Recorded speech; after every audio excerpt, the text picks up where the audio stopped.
Sayo man ko mumata bay, alas 4 bay, mumata na ko bay, kay magatiman ko ani akong anak kabuntagon.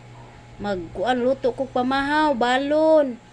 Magkuan ko niya pakaon. Hey, siyempre dugay gyud tanawa sa akiliran sa atong anak, ato ginasikusohon.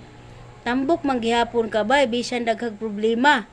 Aw shush, kaon kita bahalag daghang problema. Nahimutang naman ang problema. Salamat ko sa mga problema sad oy kay kanang kabaw na ta mo handle ba sa mga pagsulay nga moabot. Pasalamat pud ta sa mga tawo nga kuan kanang naghatag og mga problema diri sa atoa kay nakakat-on man ta. Nya nagligon pud ta. Nahimo tang malig-on.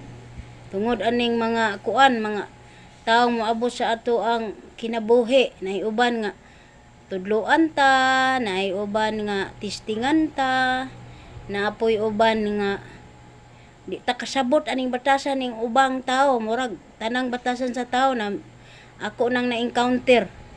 Mauna nga ay sos. Ayaw na lang. Ay na lang paggara-gara kay makahibaw na ta ani unsa ka nga tao.